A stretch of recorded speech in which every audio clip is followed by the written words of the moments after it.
my fellow board members and call the October 15th, 2019 school board meeting to order.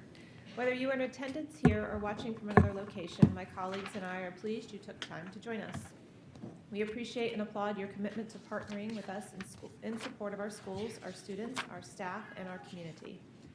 While the board and Brevard Public School staff members are fully committed to doing our best to ensure excellence in Brevard Public Schools, we know that our success depends heavily on an engaged and committed community to work alongside us and help us to continually improve.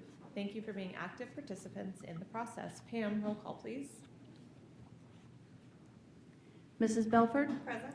Mrs. Campbell? Present. Mrs. Descovich? Present. Ms. McDougall? Present. And Mr. Susin. Present. The board will now hold a moment of silent reflection and invite you to join us as we mourn the loss of two BPS family members, Regina McKenzie, an instructional assistant at Jupiter Elementary, and Vincent Cedillo, a 7th grade student from Jackson Middle School.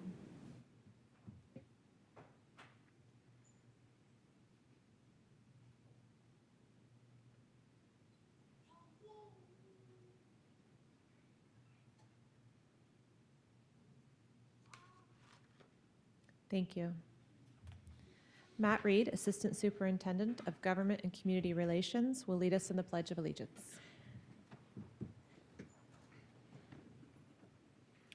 I pledge allegiance to the flag of the United States of America and to the republic for which it stands, one nation, under God, indivisible, with liberty and justice for all.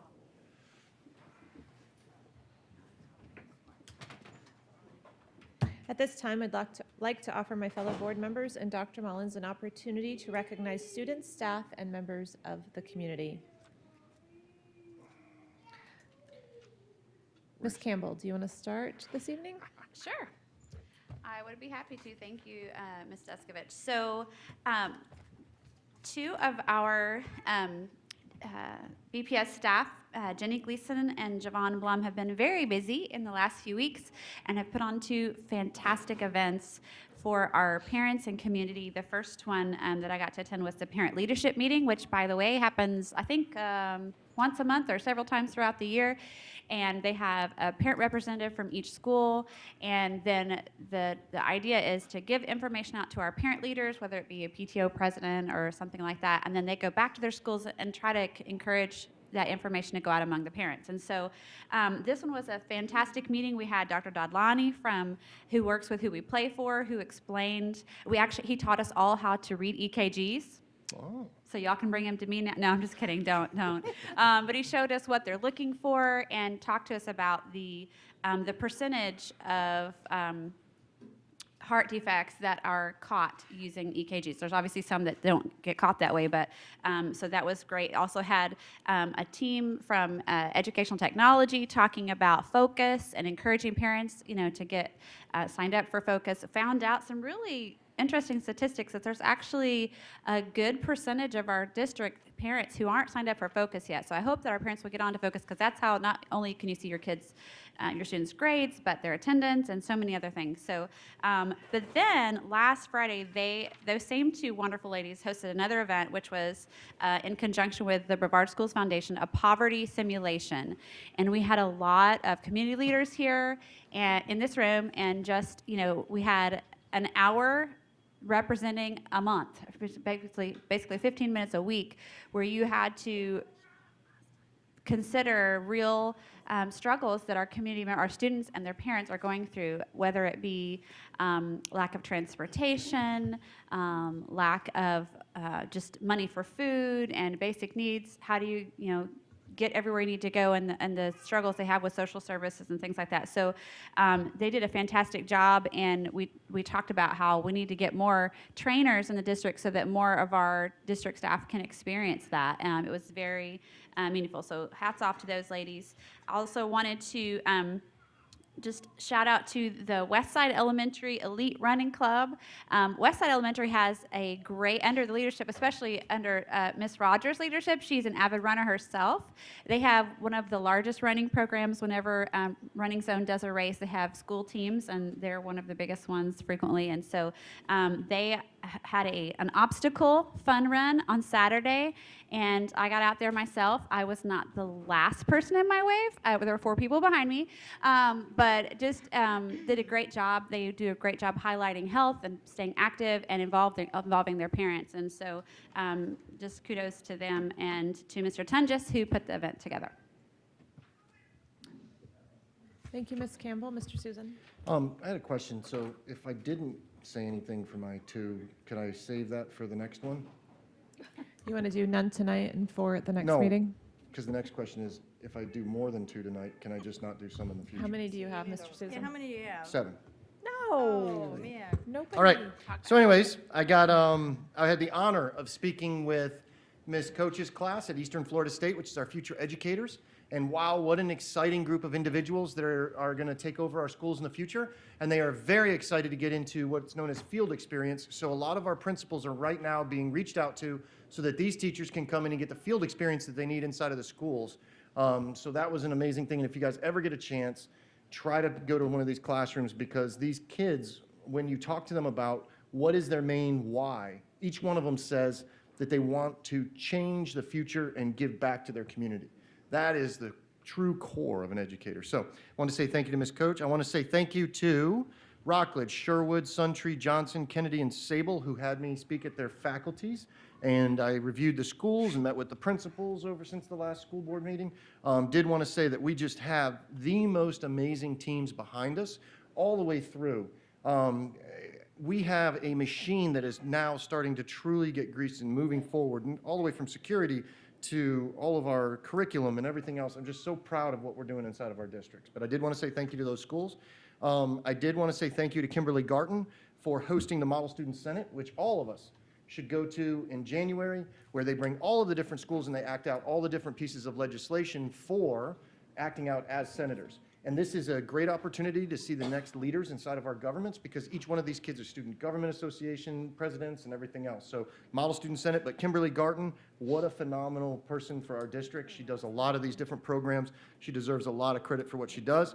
I did not want to thank Suntree Elementary for hosting a 5K. I think I almost had a heart attack on Saturday.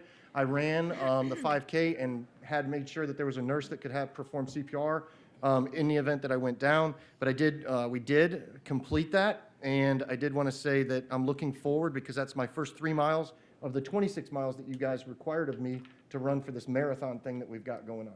The other requirement, and this doesn't count as my totals because I'm reporting my requirements to you.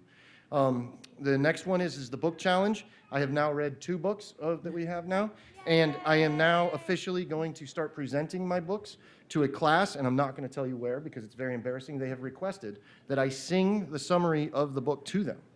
So this is going to be a very interesting overview of the books, but I am very happy for my 2 challenges, and I just wanted to report to my board members that I am completing what you've asked of me, and that's it. So thank you so much. And Dr. Mullins, I just want to let you know I'm working on that pink suit, and if I get it, you got to wear it. You got Okay, it. all right, that's it. I'm I'm in. done. Super impressed, Mr. Susan. Thank you. A lot of those were just updates. They weren't just like things. So I'm gonna I shake. only had 2. I'm gonna shake things up and go to Dr. Mullins All tonight. right, Dr. Mullins. All right, thank you. Well, first, I have to adorn the pink tie of the day. Yes. Samara from Palm Bay Magnet High School is the student who designed and created the tie, which you may not see. It just may seem like a subtle pink tie, but it is lots of sparkle. So it is stretching my comfort zone. So appreciate that. Shout out to our Brevard Schools Foundation. The Take Stock in Children program was honored. Our foundation received 3 state awards at a recent expo statewide. The Big and Bold Award for Excellence and Innovation, the Luminary Award, and the Gold Status for meeting key performance indicators. Put it in a context. 250 students involved in Take Stock in Children. These are students who were identified as potentially at risk. They participate in a mentoring program from 7th through 12th grade. They continue to be on track to 100% graduation of their students, and upon graduation, they receive a 2+2 scholarship to go to college. Just an impressive support for our kids across the district. I actually want to do a shout out to the 10 people I have sitting in the back of the boardroom tonight. At our cabinet meeting on Monday, we were discussing some of the challenges of getting into class, meeting the needs in our classrooms. And we agreed, although it is a small piece of the challenge of substitutes for our classes when there is a need, as importantly, it's an opportunity for us as a cabinet to remain connected in our schools. And we've all agreed, we've canceled cabinet meeting, I think November 25th, and we're making ourselves available to get into schools and substitute for teachers who will be absent. So, yeah. And they agreed to do it again second semester as well. So we're all looking forward to it, and I can't wait to teach some Algebra 1 or geometry soon. Dr. Mullins, can we get in on that action? Absolutely. And I mean, actually, as if we want to. when I talked to Mr. Colucci, he said BFD is in as well. So we will make it a team effort. Thank you, sir. I also want to share, it's an exciting time across our schools and across our district, as our teachers and our staff are recognized for Teacher of the Year and Employee of the Year. The stories and the nominations that are coming forward of the people that we've been recognizing with impact pins and bridge builder pins and so on, just a testament of people going above and beyond to serve our kids and serve each other across our great district. Along those lines, I am sending invitation to the 6 finalists of both Teacher of the Year and Employee of the Year for the last 2 years to join me for some ongoing collaborative conversations to, again, remain increasingly connected with our schools and our employees of the year across our district so that we can remain current and aware of some of the challenges that they're facing in the workplace, as well as we can share information with them of things we're working on the district. So that invitation is going out this week, and we anticipate meeting for our first meeting in 2 separate groups before Thanksgiving. So wanted to share those exciting things. Thank you, sir. Ms. Belford? Going to violate our number rule, but I'm going to do it really quick so you won't notice. So first, I'm going to give a shout out to Andy Walters because he asked for one. No, but in all honesty, we do need to give a shout out to Andy Walters as well as Robin Novelli and Chris Moore, who have been kind of taking the lead on all of our security work that has been mandated by the state. And I know that it has been a challenging task in addition to the work that's been going on the school level. So I appreciate all 3 of you and your leadership in all of those aspects that are so critically important to the safety of our students in the district. Also wanted to give a shout out to Dr. Mullins, who joined me for the Astronaut High School Homecoming Parade. And you might remember back the day last week that we had the torrential downpour. That was the night of the homecoming parade, and so Dr. Mullins and I were in the back of a truck throwing candy for about 1.5 miles, 2 miles down Garden Street in Titusville. He was a trooper, smiled the whole time, and really most impressive, not only did the Astronaut High School Homecoming Parade incorporates all of the feeder schools for Astronaut High School, so all of the elementary schools were represented there as well. But the community, despite the fact that they were halfway drowning from all of the rain, our community came out and supported the parade magnificently despite the weather. So I want to thank them for their continued support of all that goes on in our schools. Also, a quick shout out to Senator Wright and Representative Renee Placencia. You may have seen that they came out for a check presentation at Astronaut High School for development of a new welding program at Astronaut, which we are really excited to get up and going. Part of our legislative platform this year is some additional funding to make that a reality because we need some additional equipment. But also have to thank the city of Titusville, who stepped up and donated some welding equipment to the program. So we are that much closer to actually bringing that to reality. Also, our education technology folks, Office of Instructional Technology to be official, put together a Maker Discovery Day last week, which was a mini conference, which was phenomenal. And I have to share with you all, and I think Ms. Campbell has one to share as well. We did. We got to play in the interactive playground. They had phenomenal, yes, mine is. So crafting is not my thing. You guys know that, right? But I have a little firefly. He's got a little, see his little bottom. And Miss Campbell made a beautiful butterfly. And so what an awesome mini conference put on for our teachers to come and learn how to utilize technology and hands-on learning to really build excitement about learning in the classroom. And that did not happen without the work of a lot of people, both from Office of Instructional Technology and several of our other faculty members that stepped up to assist in the endeavor as well. So thanks to them. And the very last one, which I think is a big one, and I can't remember if I mentioned this at the last meeting, but I feel like it's worth mentioning again. We had a student at Pinewood Elementary School, Carly Burnett, who scored a 5 on all 3 of her state assessments in 5th grade last year. To give you some perspective, out of all of the students in the district, we had 384 students in the district that scored a perfect score on 1 or more assessments. We had 22 students in the district that scored a perfect score on multiple, at least 2 assessments. We only had 2 students in the entire district that scored a perfect score in all 3 subjects. One of them was a Delora Middle School student, and the other one was Carly Burnett, who is our only elementary school student to score a perfect score on all 3 assessments. So much congratulations to her and her parents and her teachers that have helped her to be successful, and absolutely. And I'm done, Ms. Descovich. I think she took longer than you, Mr. Susan. No, I was fast. Miss McDougall. Okay, Dr. Mullins stole my Brevard School Foundation, so I have just a few.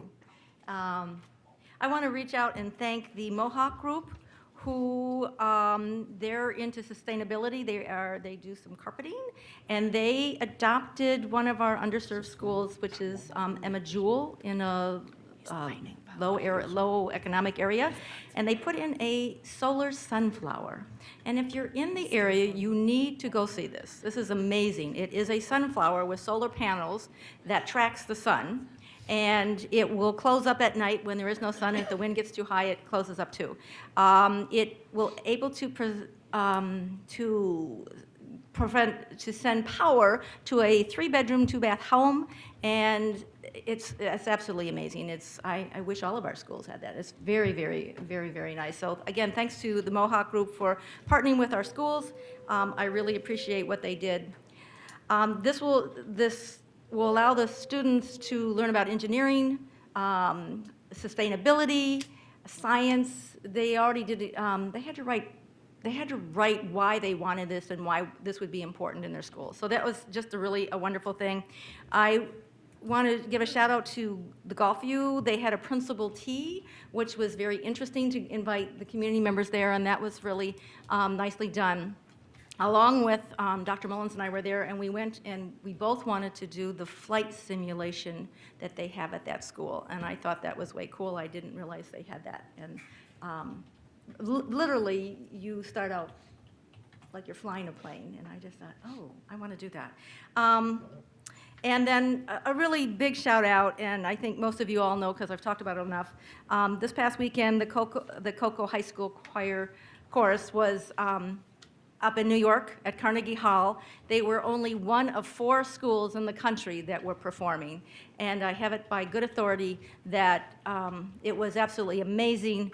And the one person who did attend said that they cried during the whole thing because it was just so moving. So shout out to Coco.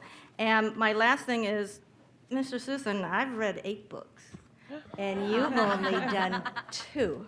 So get on it. You know we got that Cocoa Rockledge game coming up. He has like 10 kids under the age of 2. I mean, we're going to give him a little bit of... I'm going to keep multiplying every time I go home. Okay, I have 3 ladies in equity, innovation, and choice that I was able to present a pin to today, the Bridge Builder pin, all 3 of them. So these 3 ladies, they work in equity, innovation, and choice, which is managing all of our choice schools, our charter schools. They have a lot of responsibilities in that department. And earlier in the year, our transportation department, with the new choice busing, and we have a new director, they started to get backed up a little bit, and a new system they were trying to process everything through. And these 3 ladies got in their cars from this building and drove down to transportation, and I hear they spent days answering calls, answering emails, doing whatever needed to be done to bail their coworkers out. And when I read that information on them. I just thought that's what we are about here, and that's what we hope to be about here at BPS. There's so many people out there that, not my job, not going to do it. They did their part getting all the information put in. They handed it off to transportation, and they could have very well said, sorry, not my job, but they didn't do that. Not only did they step up, I think they stepped up big time. And so those three ladies, I want to give them a huge shout out for being bridge builders between Transportation Department and Equity and Innovation and Choice, and with our community partners. The lady said today when I was speaking to her that when she got over there was 124 voicemails in just one person's inbox that they had to weed through and make all the calls back to. So that just gives you a tiny idea of how much influx the first 2 weeks of school with transportation, how much work needed to be done over there. So that's Miss Robin Ward, Miss Michelle Belair, and Miss Jeanette Ribick. And if they're watching, I want to give them a huge thank you for being great examples to all those in our district. We had our legislative luncheon. We haven't mentioned that, right? Because it seems like it was so long ago now. Yeah, you had too much on yours.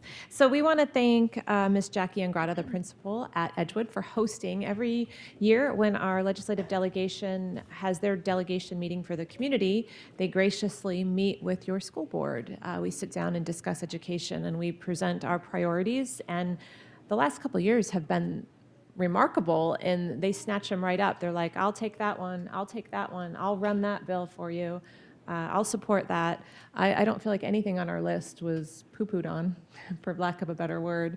So they take time out of their day and they sit down with your school board, and I'm not sure of any other entity in the community that they do that with on that day. So to me, that shows that they prioritize education and our children in our community. So I want to give them a shout out. This year we had Senator Mayfield show up, Senator Wright, Representative Soroy, and Representative Altman. So a thank you to them. And then Ms. Angrata and all her students. The students come in and they kind of take care and escort, and they wear their best clothes, and you can tell they're a little nervous. They're meeting the dignitaries and bringing them through the school, and they did a wonderful job. And then I want to give a shout out to Major Walters, because he said his mom is watching, and he needs 2 shout outs tonight.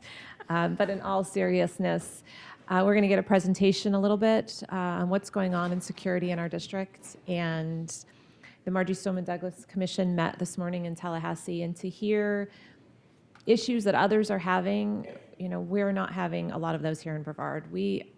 What has been accomplished in the last year or 2 years with security it's remarkable. It's remarkable, and you'll hear the presentation here in a little bit of just some of the things that these guys in the back of the room, Mr. Novelli and Mr. Walters, have spearheaded up, and with the support of so many others.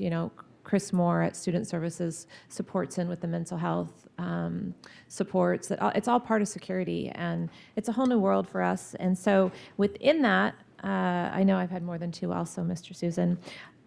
Is it Dr. John Carr, Mr. Novelli?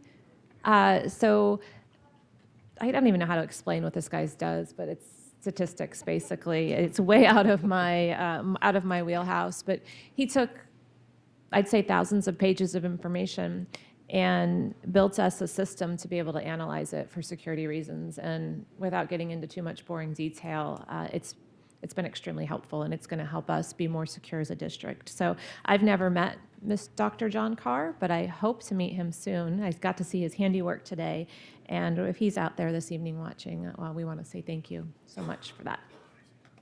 Mr. Susin has one more. I just wanted to say thank you to the families that came tonight. I want to say that if there's a place that you can bring your kids to advocate for what you believe in, this place. And it makes me happy to see kids in the stands. So don't feel at any time that if the kids start screaming that this is a bad place for that, because we invite it. So thank you so much for coming out. Yeah. And sorry it's going to take a little bit of time to get to where you guys may want to be, but we really, truly believe that this is a place for the people, and we enjoy having kids here. So thank you. Thank you, Mr. Susan. That was I know that sometimes as a mom you get a little stressed out when your kids are screaming or yelling, but his run around like crazy. It doesn't bother us a bit. So that brings us to the adoption of the agenda. Dr. Mullins.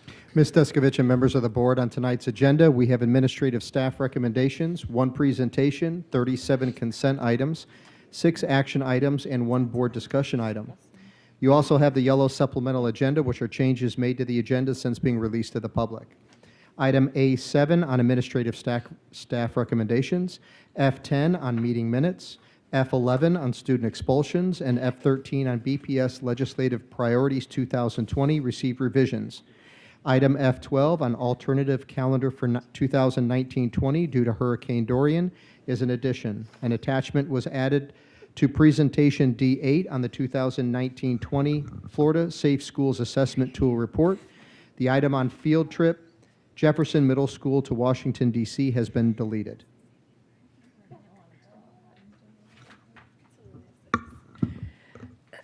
Sorry. What are the wishes of the board? Move to approve. Second. Any discussion? Please vote.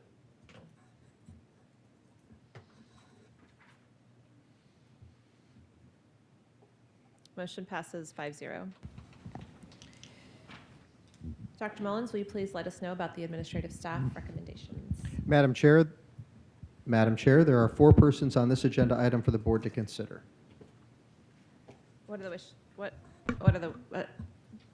wishes of the board? Move to approve. Second. Motion by Mr. Susin, second by Ms. Campbell. Any discussion? Please vote.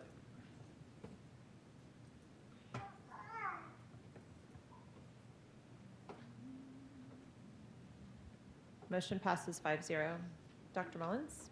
At this time, I would like to welcome and recognize Mr. David Lindemann on his reclassification from the position of Manager of Planning and Intergovernmental Coordination to the position of Director of Planning and Project Management. Congratulations, Mr. Lindemann. Good evening. Thank you. Thank you, Dr. Mullins. Thank you, Madam Chair, members of the board. Excited to have this opportunity, and I'm thrilled that you've chosen me for this position. I'm really looking forward to building on the previous 6 years that I've had working with the facilities team, and I think we're going to continue to make great strides. I've been really lucky to be part of a great team at Facilities Services, and I'm very thankful for all of the support and encouragement that they've given me throughout the years. I want to say thanks to Blake Stinson and Ann Everly from Facilities for coming here and supporting me tonight. I also want to say that I'm really thankful for working with Sue Han. She's been a terrific mentor and a great leader, and she's also moving our department forward with other great strides. I also want to acknowledge today that my wife is here, Nancy Garmer. She's been an amazing partner and truly supportive sounding board for me throughout the years. Nancy's leadership as the Assistant Dean of Libraries at Florida Tech has also been an inspiration for me and an influence guiding my career as well. So in closing, I just want to say I'm really honored to take on this new role and move into this position, and you can be confident that I'll serve with integrity and I'll do everything I can to provide high quality work to support our common mission. Thanks a lot.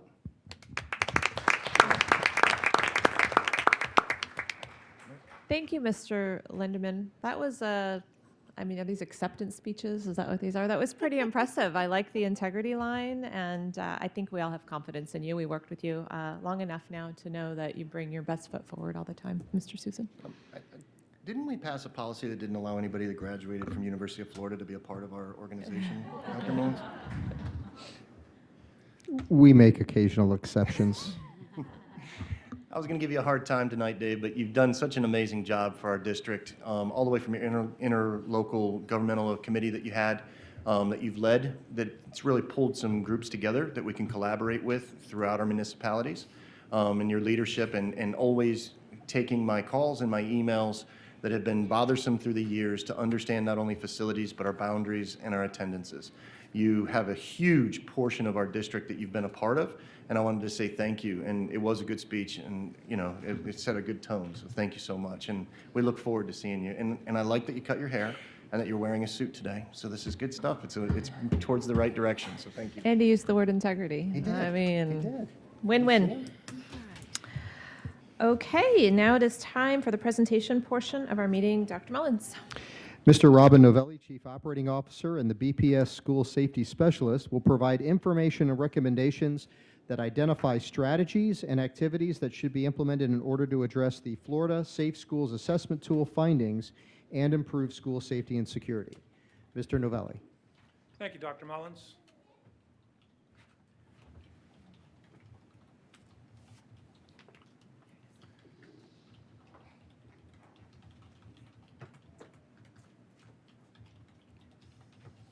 I believe I may need some technical assistance. There you go. Well, I'll just go with that. That'll work. So good evening, board members, Dr. Mullins. I'm here this evening to talk about the District Best Practices Assessment, the Florida Safe Schools Assessment Tool, often called FSAT for short. The Florida Safe Schools Assessment Tool, District Safety and Security Assessment, in conjunction with the FSAT reports completed by our schools, is intended for the use by district school officials to help identify threats, vulnerabilities, and appropriate safety controls for the schools that they supervise. And it's also important to make note that the information contained in the FSATs, that information is confidential and exempt from release as public records. However, I'm here this evening to give you a high-level view of some of the findings that we'd like to share with you and that we are also sharing with the state.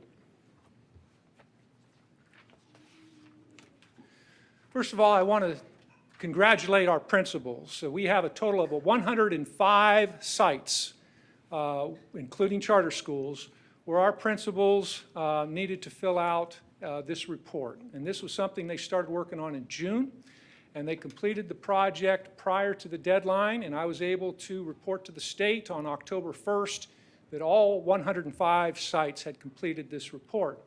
And this particular report includes a total of 446 questions on the safety and security of their schools.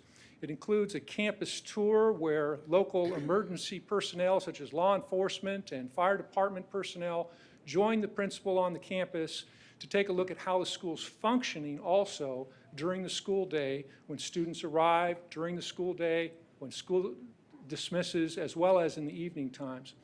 And then the principals take all of the information that they've gathered from that, and in the 6th section, they actually put together a strategic security plan for their school. And again, all 105 of our schools completed that and completed it on time. We're very proud of them. We find that the school measures that I'm going to report as part of the district FSAT include that in our district, a school emergency operations plan, which we call the CEOP, is completed at each school by administration and law enforcement and shared with the staff for their awareness. In addition to the CEOP, the superintendent, Dr. Mullins, issued a directive outlining mandated safety procedures back in January of 2019. The school aggregated FSAT results indicated that the superintendent's directives had had an impact on daily safety procedures at our schools. District security staff have provided emergency notification training to all school and district staff, and principals have encouraged their staffs to utilize this tool. Students participate in monthly critical incident drills and monthly fire drills where they are educated on the district's general emergency procedures to prepare them for a variety of emergencies. Suspicious activity reporting applications, and we have 2 in this district. The first is called Crime Line Speak Out Hotline, which we've been using for several years now. And the second is one that we added this year that the state provided called Fortify Florida. And they're both promoted, both at the school and district levels. And we are seeing more and more students taking advantage of this opportunity to let us know when they see something, to say something using these tools, and that's a very helpful tool. Now, within the past year, the district has implemented or enhanced the following to increase security of our schools. And we're very thankful for the support, as also mentioned, from our folks in facilities and in ET, Ms. Han and Mr. Cheatham. for all of the work they've done to help our schools become more secure. And some of the first items that you'll see on this list are directly connected with facilities and ET. We've improved access control, enclosed school buildings with fencing, reduced access points, hardened vestibules for public entry, added and enhanced security cameras. And then we'll see a number of other bullets on this list that is work that we've done within the last year that really, as was mentioned earlier, a credit to Major Walters and our security team. Increased monitoring of security cameras, increased the number of SROs and implemented security specialists, trained and monitored security procedures, increased drills and exercises with local public safety response, provided accountability for compliance with security procedures, and the board yourself has been involved in making a lot of great advances this last year, which includes some things such as adding an additional canine deputy to promote the Student Crime Watch program, increased the number of suspicious activity reporting, trained school threat assessment teams is something that Ms. Moore and I have been doing and are ongoing. We're about halfway done. We have 3 more this week to do. Began a social media threat monitoring with an intelligence, a certified crime analyst who has been added to the team, and initiated a year-long independent security assessment. And the board has seen fit to start that process and has already begun.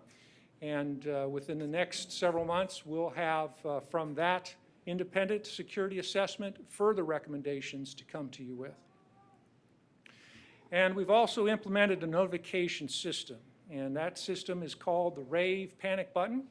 And Major Walters and his team have been around to every one of our schools and have returned this fall again to encourage folks to sign up for this very important application that they can use on their smartphone that enables every single person on campus to have great information at their fingertips and to provide good information, or even give all staff the ability to call a lockdown. So that brings me to my recommendations. And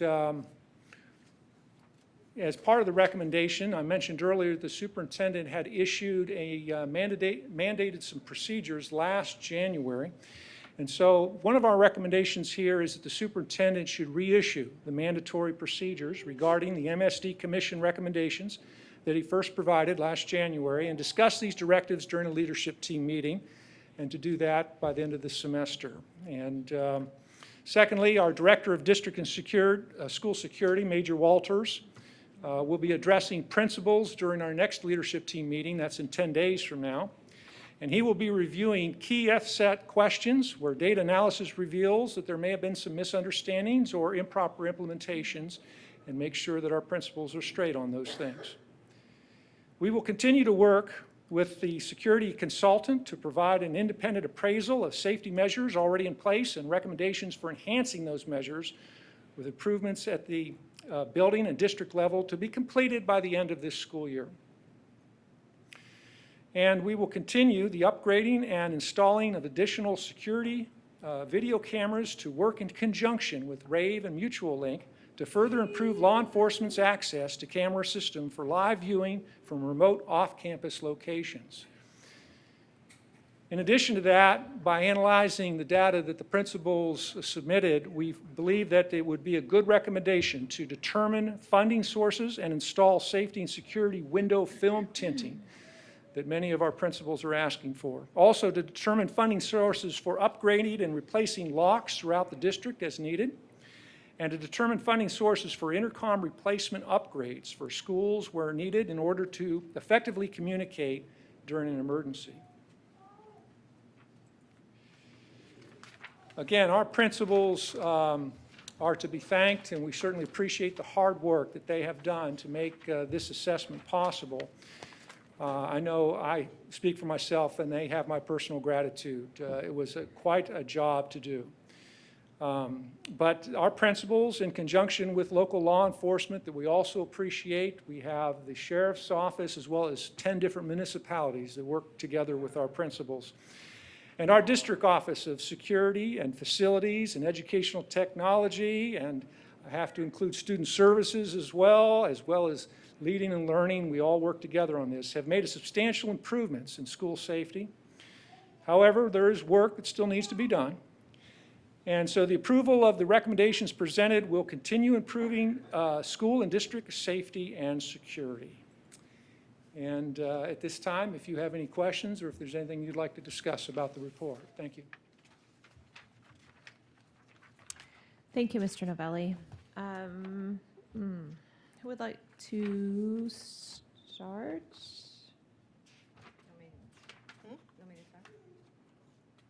Ms. McDougall. Mr. Novelli, I was wondering, are we able to give you information to take back up to the state of what we think would be, should be included or what we would like to see happen? Exactly, ma'am. As part of the district FSAT that needs to be turned into the state is actually some recommendations to the Office of Safe Schools that they can recommend to the governor and to the legislators and to the State Department of Education of what this board thinks would be helpful in the future from the state level so that we can continue to make our schools safe. So if you have suggestions, I would love to include that in the report. Thank you. Absolutely. I want to, I'm always the person to be, let's have a proactive approach, which I have said forever. And I would like us to, if you could take back up, fencing is always important, and video cameras are important too, but why don't we do something proactive? And I would love to see social workers in our school. I would like us to focus on mental wellness, where right now, what's recommended by national associations, social workers and counselors, should be 250 to particularly if you have 250 students, it should be one counselor or one social worker. That is not happening here. That would be go a very long way, I believe, to help be proactive, and let's work with our students before we get to the part where there is something horrible that happens on our campus. I would really like to see that. I also, why funding for, I always get afraid that the state's going to take away funding for that. I would like to see anger management classes, social emotional learning, restorative justice, funding for these programs that I think would bring a lot of value to our schools and our students. So that's where my heart is, along with other things, but this is my main concern about. Let's be proactive. Let's get some mental health or mental wellness people into our schools to help our students. All right, thank you. I will include that in the report. Thank you, Ms. McDougall. Ms. Belford. Thank you, Ms. Descovich. Mr. Novelli, a few things that I feel like have been, the state has great intentions in their support of security efforts in schools, but I feel like some things have been overlooked at the state level that are going to potentially become a significant issue for us here at the local level. As part of our legislative platform, we made it very clear that while we absolutely support increasing teacher salaries, we have asked them not to impact our mental health or our security funding in doing that. And part of the reason that that's so critical is because we, quite frankly, don't have enough funding already to meet the mandates that are coming down from the state, as we saw on the prioritized list that you put forward. So not that we always want to be going forward asking for more money, but I think sometimes things are passed down and the impact is not necessarily understood. So we have increased our security staffs substantially to meet the additional security demands. We have increased the supervisory responsibility of our folks in student services with additional social workers, guidance counselors that we've brought on. We certainly have increased the supervisory responsibilities of our district security office. With all of the guardians and SROs that we have brought on, and none of that seems to be factored into the state funding formula. Additionally, I think it's important for us to bring to their attention that we have had a significant investment in capital dollars for things like infrastructure, for cameras, for radios, for various elements of our security plan. And there's currently no long-term commitment from the state to maintain or increase that funding. So as those items come up and have to be renewed, that is going to be a drain on our operating and/or capital budget in the long term. And so I think, I know you probably are limited to probably just some text on a page, but I have confidence that you can wordsmith appropriately to get those concerns across, because I think it's something that we definitely need to be looking at as we're seeing those increased needs. Absolutely. Sustainability is so important. It's one thing to start the process. It's another thing to make sure that we can continue to maintain that equipment that we're placing in the schools. Thank you. Yes. And I'm going to throw one more thing out there, because we had some conversation earlier with Major Walters, and that is the support of efficient communication methods. As mentioned, the Marjorie Stoneman Douglas Committee met today, and one of the things that they were discussing was the ongoing concern on behalf of first responders, that they do not have faith in their current communication systems. And I know that's a big dollar item, but I think we definitely need to make the state aware of those challenges that we are facing at the local level. I suspect that we will be held accountable for any shortcomings in those areas in the event of a crisis. And I think it's important that we get out there that, hey, this issue is here and we need your help in addressing it prior to. I'll find a way to include that too. Thank you, ma'am. Thank you. Thank you, Ms. Belford. Anyone else? Matt? Mr. Susan? Ms. Campbell?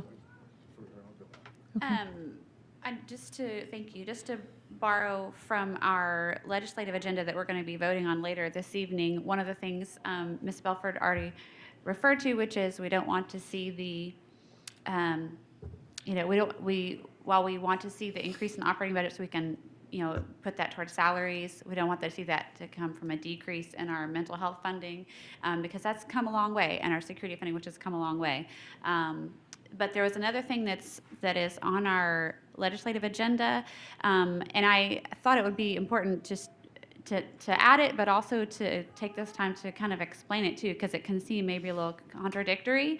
And that is, we've asked for the state to refine the requirements for their monthly active shooter drills, because right now, I think you said we're doing monthly emergency drills and 10 fire drills. So those are 20 times during the year where our students are coming out of class. And so what we have asked is for that to be reduced to, for an example, 6 fire drills and 6 emergency drills for the year for primary, and 4 and 4, or a total of 8 drills for the secondary level. And just to explain to the public, that's not because we don't want our kids to be safe, but what can happen then is the students can become immune, and everybody, oh, here we go again, and it's, not only is it taken away from instructional time, it's just losing its effectiveness. And so I actually think this was a recommendation that came out of the Marjorie Stoneman Douglas Committee as well, that we reduce those numbers so that we can be effective with them without taking unnecessary instructional time or losing our edge. So that would be my addition to what's already been said. Thank you. I'll add that. Thank you, Ms. Campbell. Mr. Susan?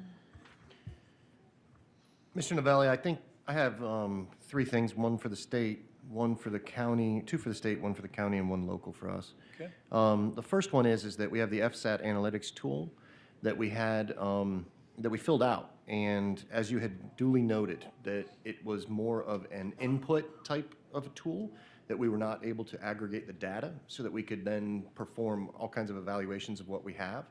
If we can send a message to Tallahassee that, we need them to make that more available for us to disseminate the data that we have from our local agencies and local schools in being able to improve our systems.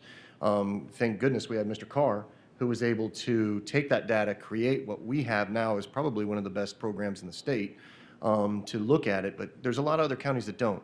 And if this is going to be a sustainability thing that you talked about before, we're going to have to take that database and be able to manipulate it better. So if you can make it sound better than that and send that off to them, that'd be great. Take care. The other thing is that I think those guys up in Tallahassee like terms, so I was kind of trying to figure out how do we tell them about the sustainability piece. And when we were passing the All-American Flag Act as students and teachers, they were calling it an unfunded mandate. You can't do it because it's an unfunded mandate, right? I think this should be called mandate sustainability, because they're giving us mandates and we want it to be sustainable.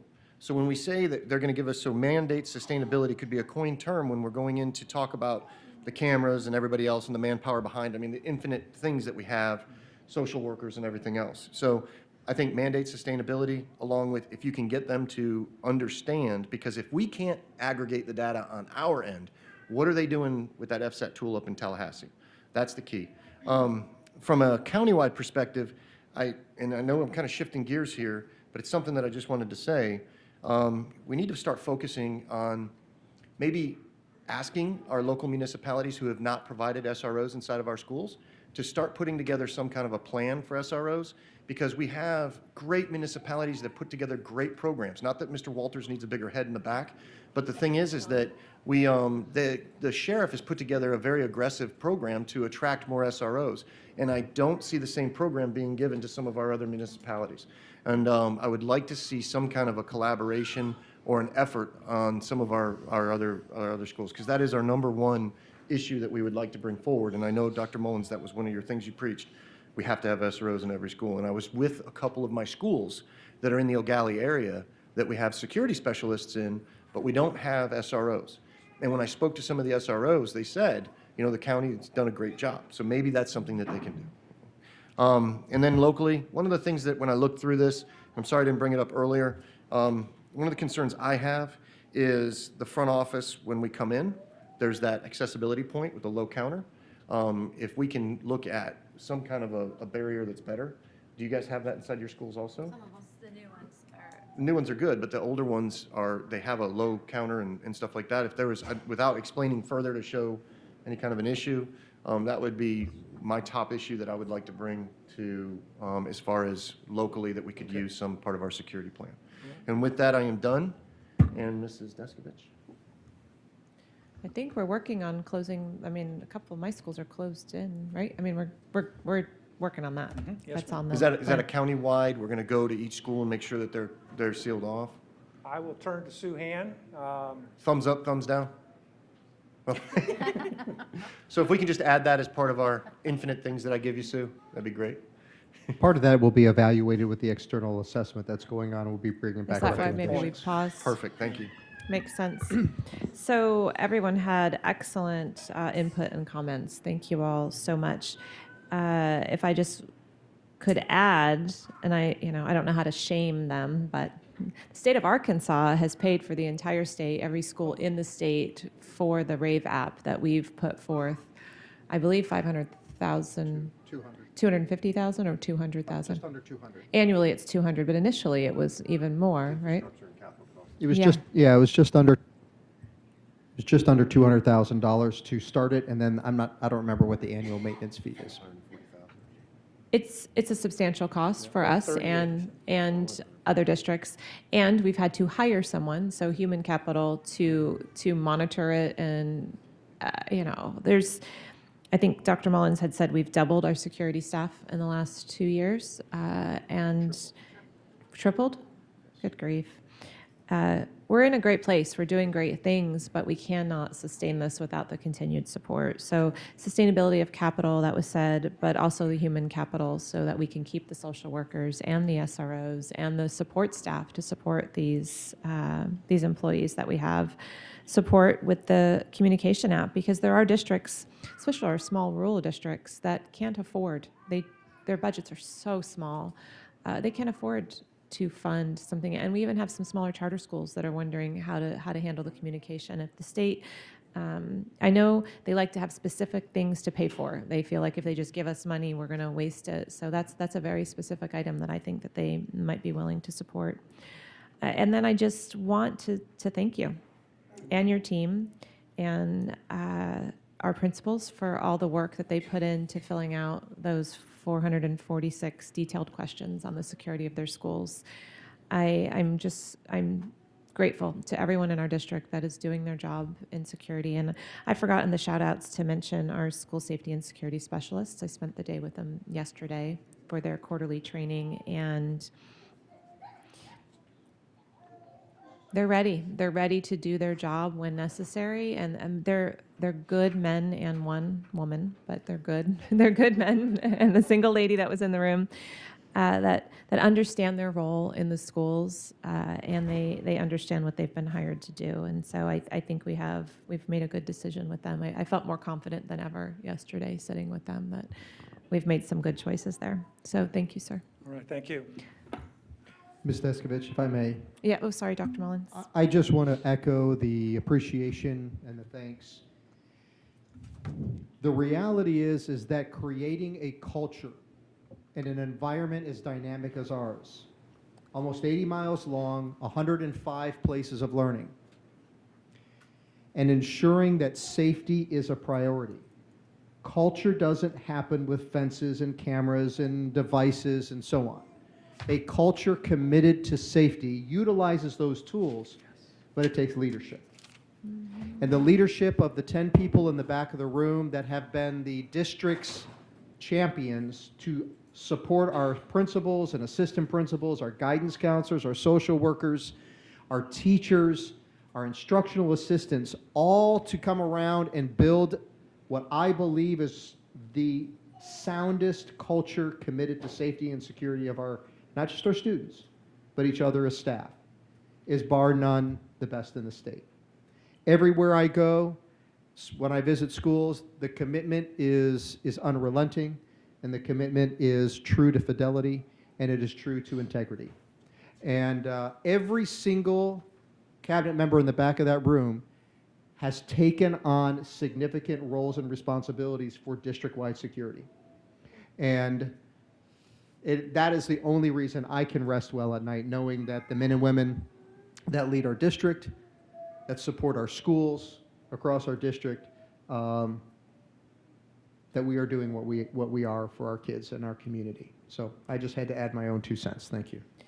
Thank you, Dr. Mullins. I would say that every person in our district, to teachers having to make sure their doors are locked and can't prop them open and let kids, there's just, everybody's mindset has had to change and had to be diligent. And it's been frustrating, even as a parent at times, to have to, walk all the way around to the front of the school to get in where you used to be able to come in through the back. And, it's inconvenienced a lot of people, and it's put extra work on every employee in our district. But it is, I'm not going to say I think it's worth it. I know it's worth it. So thank you. Ms. Belford. Just to kind of piggyback, one of the things that they were discussing during the Marjorie Stoneman Douglas meeting today was the continued concern that they are seeing out of Broward County, primarily because of the culture of dysfunction and lack of collaboration, not with Broward County schools, but with collaboration between Broward County, between the Broward County Sheriff's Office, between Broward Public Schools, between the local municipalities, the lack of communication, the lack of collaboration. And so do not want to in any way, shape, or form take away from the great work that our BPS team has done here in Brevard County on this issue.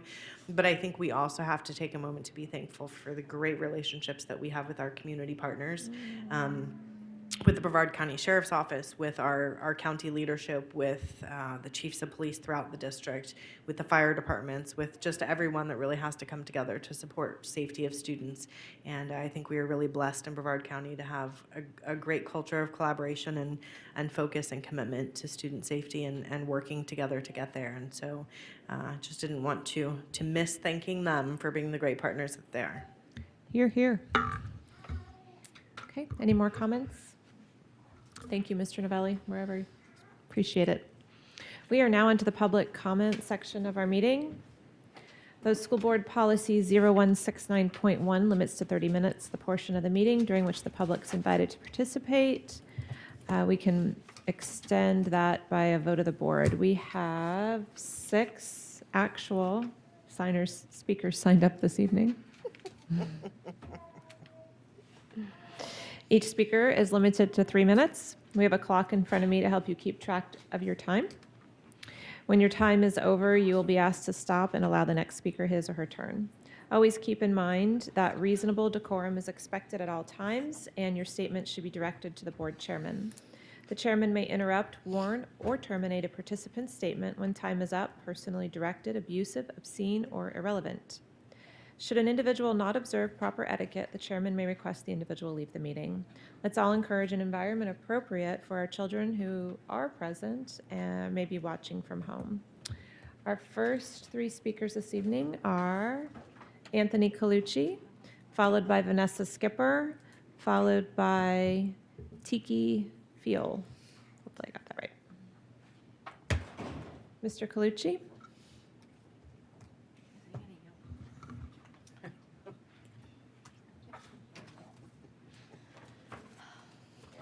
They're all speaking.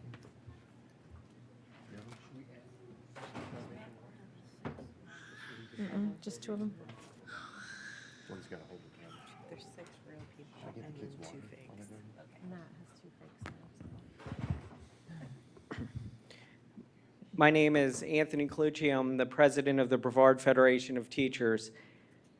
Next week, our bargaining unit will vote on the 2019-20 contract. We will present the results at the October 29th board meeting. I am pleased that we will bring teachers a contract we can all feel good about, one that puts substantial dollars into their paychecks. Also, this contract includes 25 pieces of contract language that BFT believes to be favorable, language that will improve working and learning conditions in Brevard. Our executive board unanimously offered a yes recommendation to the membership. This contract is good news for Brevard County, and I hope that I can bring you a 96% yes vote this time. As a history teacher, I need to remind you of what happened in 2015 and 16. In 2015-16, we received a very good raise. It was extremely encouraging and was a big morale booster for this district. We were heading in the right direction. But instead of building on that, the board lost its focus on employee compensation. Instead, the board funded a dozen or so projects and resorted to hoping and praying the state legislature was going to send more money. That did not happen. Even this year, a relatively good year for funding, did not do too much. Most of the money for raises actually came from BFT and BPS squeezing blood from a turnip. So I'm asking you to apply the history lesson. Do not expect that Tallahassee is going to send significant dollars, and do not take your eyes off of salary while we're in the midst of making progress. We need to remember that it is a fact that a lack of compensation is a major reason why teachers leave the profession. This year, we're pleased to see that our work on teacher salary got the attention of Governor DeSantis, who wants to raise the minimum salary to $47,500. Unfortunately, his plan has left more questions than answers. For instance, what is the proposed increase for veteran teachers? In Brevard, a teacher with 16 years experience and all highly effective evaluations is only making $47,030, including this year's raise. When DeSantis says teachers, is he leaving out resource teachers, school counselors, social workers, media specialists, and more? What about our outstanding education support professionals? Are they going to be left out? I do appreciate that the board has made teacher pay a legislative priority. The Florida Education Association's priority is to increase education funding by $2.4 billion, with the vast majority of that money going into the BSA. This investment would allow for a 10% increase for every public school employee in Florida, as well as enable districts to increase mental health services and be better able to address struggling schools. I've already heard the usual excuses starting from our legislators about increasing teacher pay. They say they want to support it, but question where the money will come from. We will not accept that excuse, and if it's the crux of your legislative priorities, neither can you. $2.4 billion only moves Florida from 43rd to 39th in the country in per pupil spending.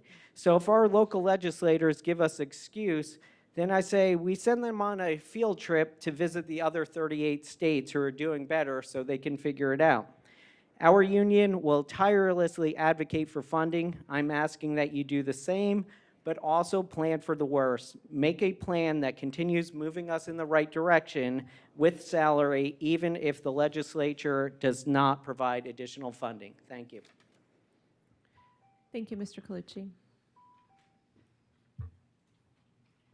Give a shout out to Major Walters in the back and his handsome pink badge. So if you haven't seen his pink badge, it's pretty cool. How many is that, Major Walters? It's 4. Is he keeping a tally mark? 7. Go ahead, Ms. Skipper. Wait, is he still? What's he bragging? Yeah, probably. He's getting fist bump. Go ahead, Ms. Skipper. Good evening. First of all, I'd like to thank the 4 board members who responded to my email and either had coffee or lunch with me. I truly appreciate the time the 4 of you took because I believe that we were able to understand one another and work on improving overall communication. I believe we did great work at the bargaining table. I'm excited about both sides and the effort that was put into both the contract language and the salary. Because of the work we did, teachers will see an increase in their checks that will make a substantial difference. I truly hope that all parties remain dedicated to improving salary at all levels. By settling the contract for the 2019-2020 school year, we made great strides, but we only reached the first checkpoint in our marathon. We have many more miles to go before we reach 26.2. I'm happy to hear that you're working with our legislators to secure funding for special programs in our schools for our students. I truly hope that you're actively working with them to secure funding for the base student allocation. That can actually be used to retain excellent educators to run those programs.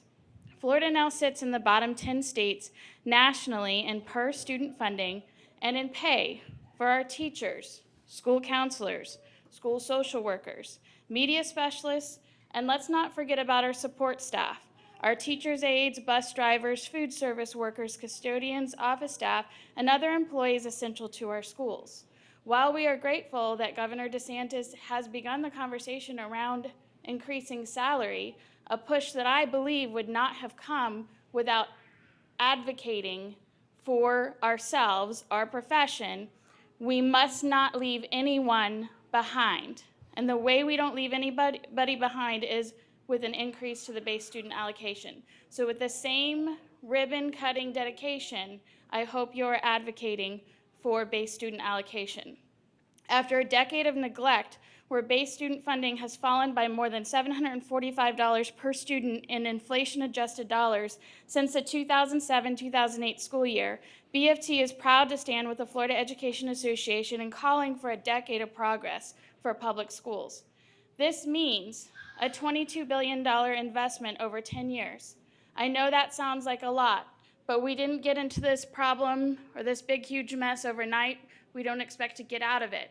But with an investment of $2.4 billion for the 2020-2021 school year, this will lift our Florida public schools out of the bottom 10.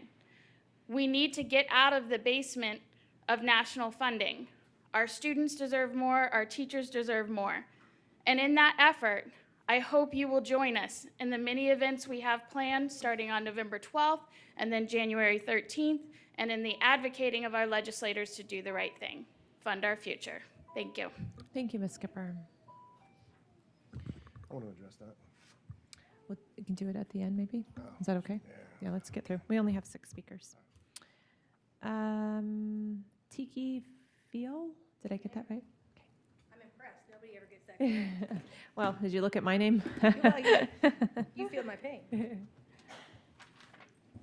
Good evening, ladies and gentlemen of the board, Dr. Mullins, administrators, teachers, parents, and members of our communities. Thank you for taking the time to hear us out and allow us to provide some information. I am an elected board member at large for the Florida Association for Behavior Analysis, and I'm also the president of the local Florida chapter, the Association for Behavior Analysis of Brevard. I would like to provide some information about applied behavior analysis. Behavior analysis is the science of human behavior. It is a science that attempts to improve the human condition through behavior change, including education and treatment. Behavior analysts attempt to identify functions or reasons for behaviors, and we develop interventions to not only decrease or eliminate behaviors of concern, but more importantly, we try to teach appropriate, socially appropriate, and functionally equivalent replacement skills. We attempt to modify environments, including what happens before and after behaviors occur. However, behavior analysis is not limited to behaviors that are dangerous or challenging or aberrant or socially inappropriate. At times, we focus on increasing socialization, social skills, communication, verbal behavior, speech in various forms, increasing independence, job skills, toilet training, activities of daily living, independent living, and more. There are several levels of behavior analysts, from a doctoral level, a bachelor level, a master's level, and the lowest is our paraprofessional. These individuals are receiving close supervision when they work with the individuals that we serve. They are the veritable backbone of ABA services. They directly implement interventions that are included in formal behavior plans. They conduct observations and collect data in multiple and intensive forms. They are our frontline personnel. And without them, our ability to provide services and improve the lives in our community are seriously and severely impacted and lessened. Our job as behavior analysts is to get ourselves fired because the individuals that we work for have improved because we teach their families or their teachers or their foster parents the skills they need. That's a good thing that we get fired. That means we get to go on to the next child, the next school, the next foster child, and hopefully continue to improve our communities on a larger scale. Until recently, RBTs were allowed to provide services in Brevard County schools. In 2013, Senate Bill 1108 provided PIP, instructional personnel, to be able to go into the schools. However, our language of the law has not kept up with the spirit or intention. Unfortunately, I am running out of time. Those individuals are certified rather than just being registered.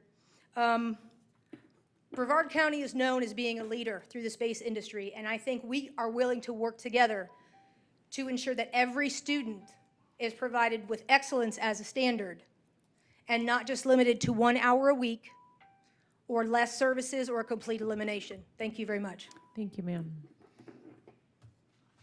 Our last two speakers are Jonathan Poger, and he will be followed by Kaylin Hall. Did I get that right?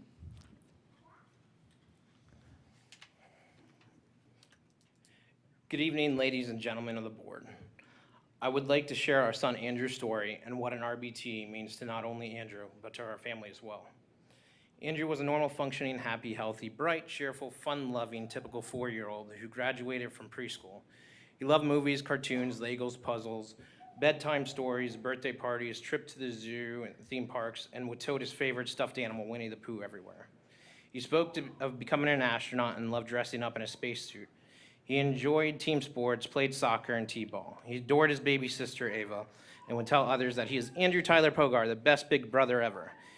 He was a very talkative and inquisitive child for his age. 2 weeks prior to his 5th birthday, everything changed. He stopped talking, regressed incontinence, and began having ongoing, unpredictable behaviors of aggression, hyperactivity, crying, screaming, and inappropriate sporadic bouts of euphoria. His cute facial expressions have been replaced with blankness, anxiety, and puzzled looks of sadness.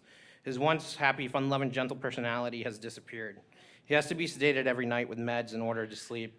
At times, he bites himself or others, chews and stems on objects frequently. His attention span and ability to focus has been compromised. Appropriate interactions with others is very minimal. Everyday tasks we once took for granted are now a major ordeal, including a simple walk with our family to the playground, attending church, or family dinners. When you have a normal functioning child that for some unknown reason becomes disabled in a matter of a few days, it's devastating and incomprehensible. A parent's worst fear is losing a child. We mourn every day for we feel we have lost our precious, once normal functioning Andrew. After consulting 25-plus specialists, countless tests, battles with our insurance company and the disability office, we now come to you, the school board. We've been in constant communication with the school board members, surrounding counties, the ADA, the Civil Rights, U.S. Department of Education, the Florida Department of Education, state politicians, the disability office, news teams, and attending school board meetings such as tonight to advocate for our child's therapy. As parents, our special needs children with different disabilities, we have varying needs and stories, but one common factor that we share is our appreciation, respect, and admiration for RBTs. We can all agree that the impact RBTs have on our children's life are altering. RBTs not only provide guidance and corrections to behavioral issues They also redirect. Their therapy is consistent and repetitive in nature. They form a bond of trust with not only our children, but also with our families. They educate us on process improvements and teach us patience.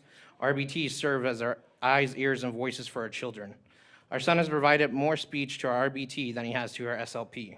The RBTs are able to push our children to make leaps and bounds in therapy.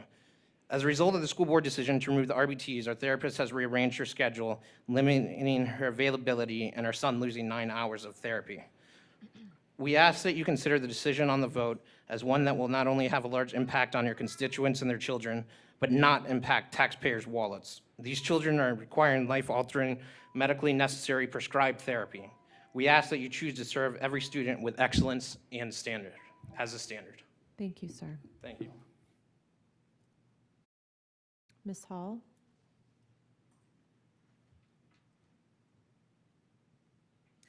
Good evening. I want to thank you guys for your time today. I'm going to be very brief. I am an RBT. And my first question is, aren't we supposed to be on the same team? If that is correct, which I believe it is, because I know my goal reflects your goal to serve every student with excellence as a standard. If we're supposed to be on the same team, then it does feel a little bit like we're battling right now, because me, my coworkers, and all of the other paraprofessionals that I work with, we feel like we're being locked out of the classroom. And that's not something we want to feel, and I'm sure that's not something you guys want to convey. So that's why I'm here today, to speak up, to hope that that's not the future that we are seeing here. I know Brevard County Schools is understaffed and underpaid, so why not accept the additional assistance that comes with registered behavior technicians? RBTs report to the same board as our BCBAs. Additionally, RBTs work under the supervision of BCBAs. Let's see here. So again, I ask, why would additional help be turned down? Applied behavior analysis is life-changing. Families fight so hard for these services. Months, weeks, years, they fight to get applied behavior analysis. And an RBT and a BCBA, we really need to be in the setting the child has their most interactions, and it would be completely useless if I reported for my job at bedtime when they go to sleep. I need to see them interacting with their peers. I need to see them interacting with their environments. I need to see what stresses them out so I can help them work through it. So we know early intervention is important, and I think it was Ms. McDougall who said earlier that we need to be proactive instead of reactive. So yeah, I just want to reiterate that I believe you guys are not the only ones with the mission to serve every student with excellence. I get up in the morning excited to go to work. I found a field that I'm passionate about, and I catch myself getting a little teary-eyed when I get the opportunity to talk about it, because it means so much to me. And my ultimate goal at the end of the day is to change lives and leave the families that I've worked with in a better position, so that their children have a higher chance of success and the family has a higher chance of ultimate family unity at the end of the day. So that's my goal, and I'm hoping you guys give us the opportunity to continue to do that, because it means everything to me. Thank you. Thank you, ma'am. That was our final speaker. We are going, oh, is there one more? Oh, I'm sorry. Oh, thank you, Ms. Belford. We do have one more speaker. Melissa Peterson. Sorry about that, Ms. Peterson.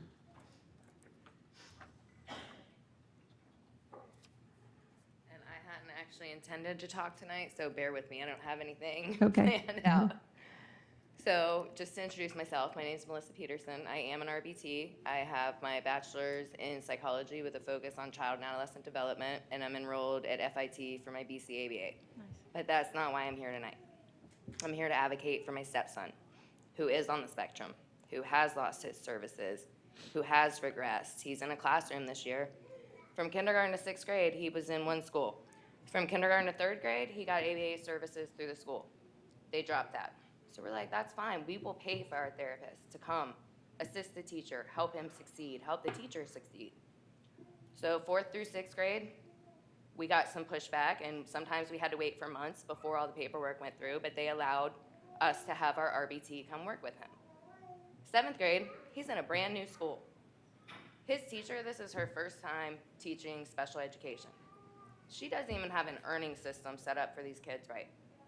So, and she herself, we've met with her, and she has said, I haven't set up an earning system because I'm not sure how to do it. Our RBT can do that for her. Our RBT has already worked with Madden for years and can come sit with her and say, hey, I can help you with this. And we can help him be successful.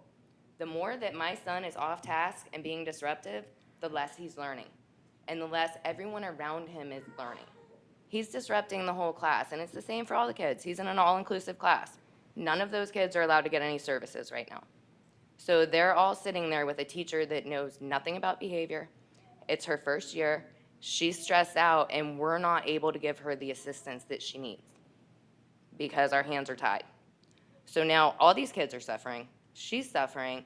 Like, I don't understand why we can't all work together. It's never been an issue. I mean, yes, it's always been hard to get services. That's not new. I don't expect that to change tomorrow. But to cut it off completely and say that RBTs aren't allowed to assist teachers just seems a little uncalled for. And now you're tying teachers' hands.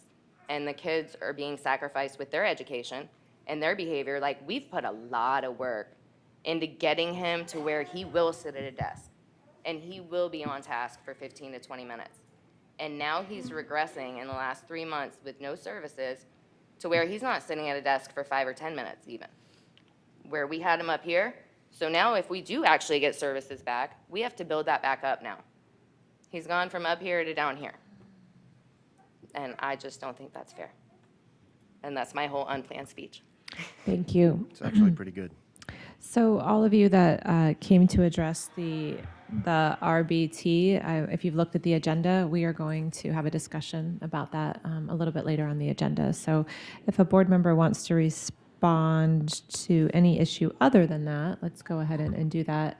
Otherwise, let's hold all the comments until the end so we can have a thorough discussion. Does anyone need to respond to? I wanted to speak to the union back there. Mr. I just wanted to Susin? say real quick, thank you, and we will have those discussions with the RBTs, and thank you for your great speeches. Here's the deal. Our legislatures, that's our money. It's not theirs. We pay the taxes. We tell them what it is that we want to be number one. And I agree with you back there 100%, but the concept came from Representative Benson when I was speaking to him, and he said, you need to tell them that it is your money. Last year, the state's budget increased over 3%, and they only increased the education budget by 1%, not even keeping the education budget consistent with what the increases in the state of Florida were. And I applaud our educators for going in the direction that we have, and our current governor for saying what he says as far as he wants to raise the base teacher pay and the beginning teacher pay. But at some point, we need to be louder and tell them that it is our money and we want education funded correctly. And that's what I just wanted to say. I'm sick. I'm literally tired of it. I'm tired of it. So thank you. Thank you, Mr. Susan. Sorry. Oh, no, that's fine. Ms. Skipper, I guess I'm the one that hasn't met with you. So if we can, I've been out of town a ton. If you want to meet next week, I would gladly sit down with you. I don't want to be the one left out. I want to thank all of our speakers. We appreciate you taking the time to share your concerns and address the board. This moves us on to the consent agenda. Dr. Mullins.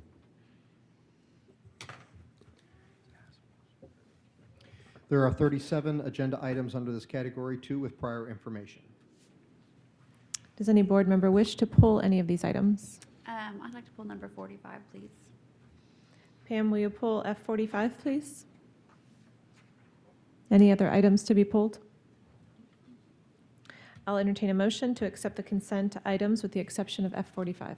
So moved. Second. Motion by Ms. Belford, second by Ms. McDougall. Any discussion on the items other than F45? Please vote.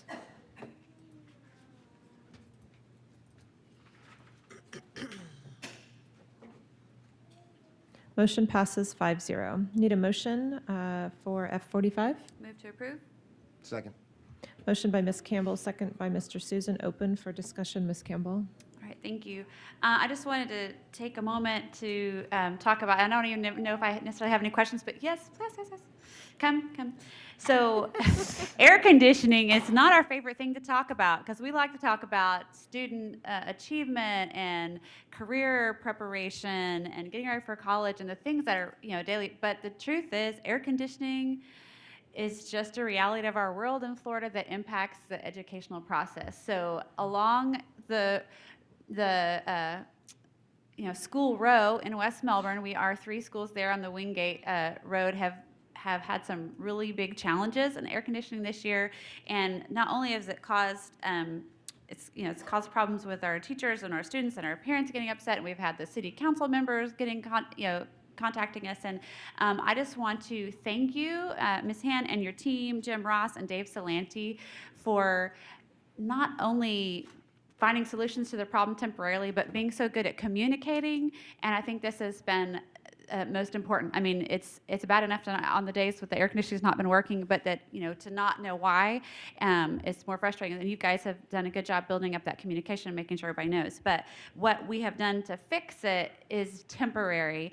And I've been in the position of having to tell my own constituents, we can't fix it till next summer. We can't fix it till next summer because it has to go down. It has to be worked on while there's no students in the building because it's going to take 2 months to fix it. And I just want to thank your team because tonight we're going to be voting on a solution that actually can cause it to be fixed during the school year, potentially, right? At least the first part, which is replacing the chillers behind the Maida Lane campus, and they have been so inconsistent, and I know it's costing us a lot of money.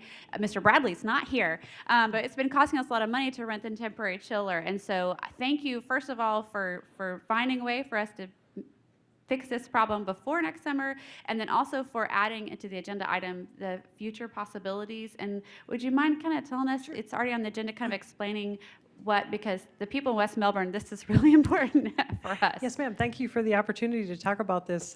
This, as you said, has been a real challenge for us and certainly for the folks who are in those 3 buildings down at Central and the 2 Meadow Lanes. It was a very challenging start to school this year. And so we've been working on this pretty much continuously to try to figure out how to solve this problem because it literally is eating an elephant out there. So what's on the agenda tonight is the refurbishment of the existing central energy plant components at the Meadow Lane complex. So we have a vendor coming in that's going to start doing that refurb. They can do it while school is in session because we do have the temporary chiller on site, so we're taking advantage of that.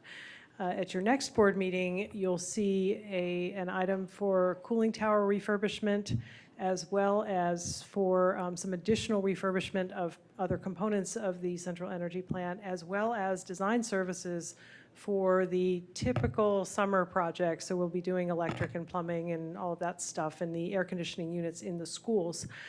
You will also eventually see an item for a new chiller. We're going to be adding a chiller at Central Middle School, and that will not only get Central off of the Meadow Lane Central Energy Plant, but it will also provide redundancy in the event that something like this happens in the future. So we're making it better, building capacity, and trying to avoid the problem in the future. So it'll be a little bit more expensive than what we have fully within the sales tax, but our revenues have been good, and we've discussed this with this Independent Citizens Oversight Committee, and we're pretty confident we can get the job done. So thank you. And yay. Thanks.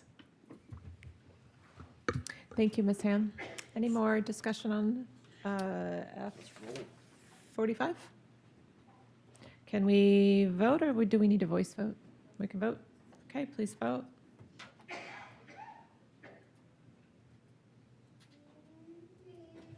Belford, we need you to vote. Oh, sorry. I was distracted by cuteness. Motion passes 5-0. There we go. Moves us to the action agenda. Dr. Mullins.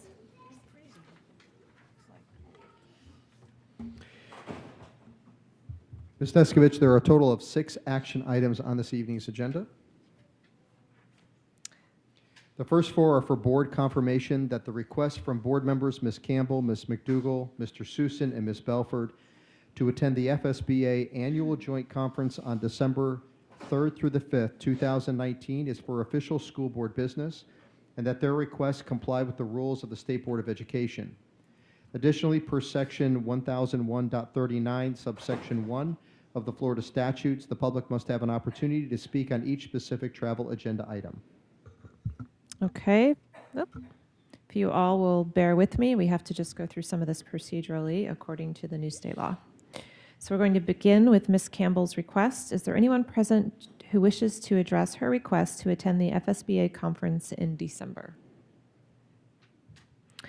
Is there anyone here present this evening who wishes to address Ms. Campbell's request to attend the FSBA conference in December? What are the wishes of the board? Move to approve.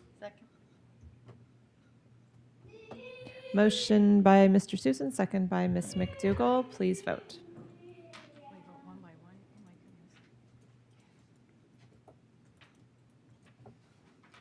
Almost there. Okay, next we're going to address Ms. McDougall. Is there anyone present who wishes to address board member Ms. McDougall's, bless you, request to attend the FSBA conference in December? I have to ask it twice, I'm sorry. Is there anyone here who's come to address Ms. McDougall's request to attend the FSBA conference in December? What are the wishes of the board? Move to approve. Second. Motion by Mr. Susan, second by Ms. Campbell. Any discussion? Please vote.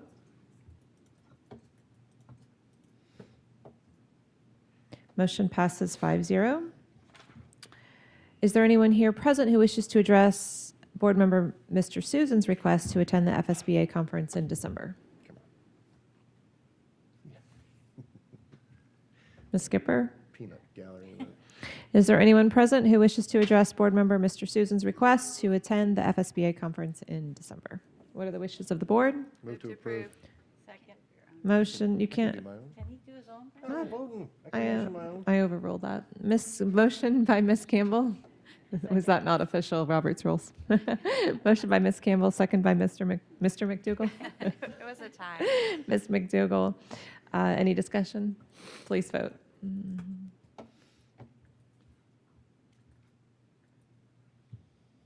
Motion passes 5-0.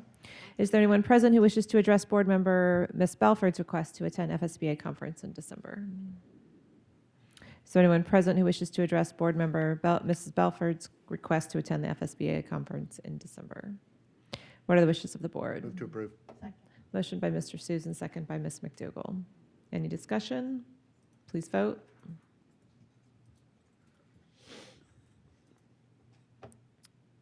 Motion passes 5-0. Dr. Mullins. Next is item G51 on department school initiated agreements. What are the wishes of the board? Move to approve. Second. Motion by Mr. Susan, second by Ms. Campbell. Any discussion? Please vote.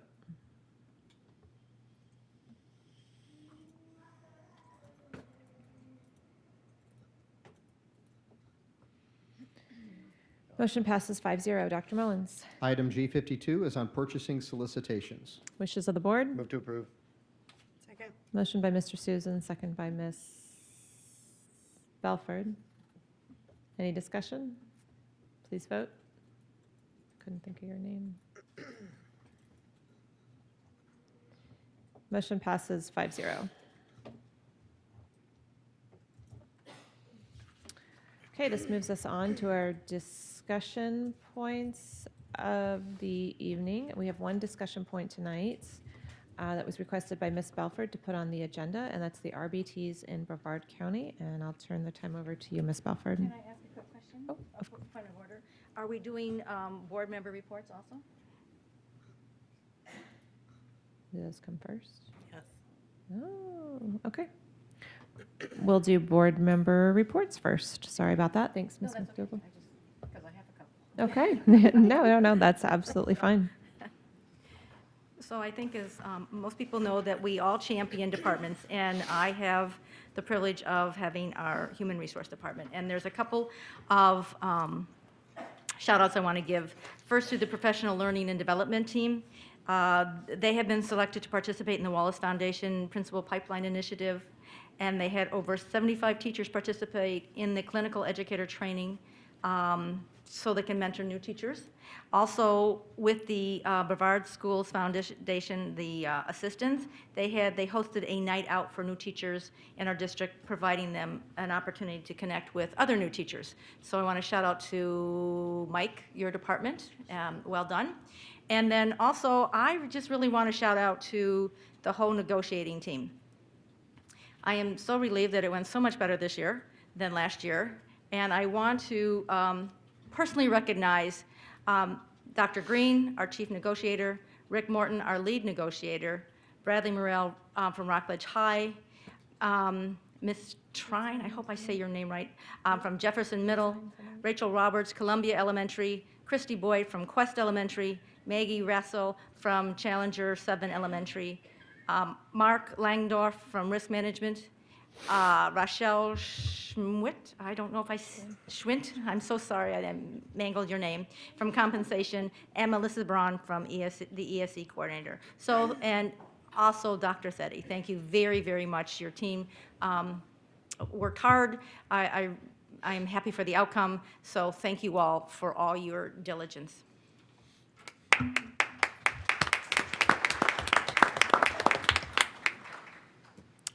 Is that everything, Ms. McDougall? That's everything. I don't have a report, but we forgot to mention Mr. Thornton, who's now not in the back of the room. I think he was anxiously waiting. Isn't this National School Lunch Week? It is. Oh, it Yep. is. They're doing a It piece is on National Channel School Lunch 13. Week, and a couple of us are going to be serving in the cafeterias on Thursday. Yes. So go eat some smiles. Who's going to be serving? I'm going to be out of town again, so I'm unfortunately I'll going to miss be it. at Discovery Elementary on Okay. Thursday. And Ms. McDougall, are you serving on Thursday? I am. I'll be at Cambridge Elementary. That's wonderful. Thanks, ladies, for supporting. And Mr. Thornton, I know you're watching from your car phone on your way home. We are thankful to our food services team. They, I worked with them last year for a little bit, and they're a fun bunch. We're doing the Try It Tuesdays, and they're bringing in healthier food, and so I can't wait to hear your reports back on how that works for you on Thursday. Can I just mention one more thing? Sure, go right ahead. I'm so bad. I know the RBT people are like, when's this coming? There's something that I probably should have mentioned during the time that you were approving my ability to go to Tampa for the conference. In October, that you had approved another one. I just want to let you know that I did not attend that, and it did not cost the district anything. I decided that this was a more valuable one to go to than the one in October, so I did not attend that one. So, and it didn't cost the district a penny. So, just an FYI. I didn't know that, Ms. McDougall. Thanks. Thanks for the update. Yeah, we don't spend a whole lot of money directly on us, on our board. I don't know that the public knows this. We don't have offices. We don't have, we have no staff directly that reports to us. I mean, But that's still the superintendent's. yeah, she's technically the Employee. superintendent. I mean, We love I that. just want people to understand that we take spending the funds of taxpayers very seriously, and we really do try to put everything we can towards the classroom, towards the schools. And so, Ms. McDougall, I appreciate you clarifying that. I would love to take this targeted piece of legislation and expand it to the other municipal officers, because it's only school board members that have to come before their people and do it, which is totally fine with me, but it was a targeted piece of legislation, which is wrong. And I think that, if you're going to do it for one, do it for all, because I know that there's other municipalities out there that would love to see what their people are spending their money on, and we do a good job.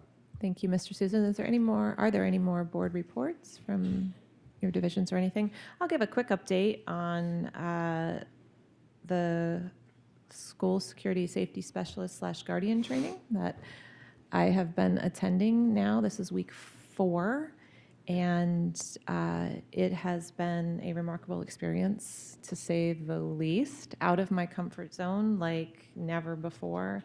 But I've been able to see up close the training they've gone through, from first aid and CPR training to the range and the shooting, and the intense discussions they have about their role in our schools and what they are supposed to be doing. And it is not for the faint of heart.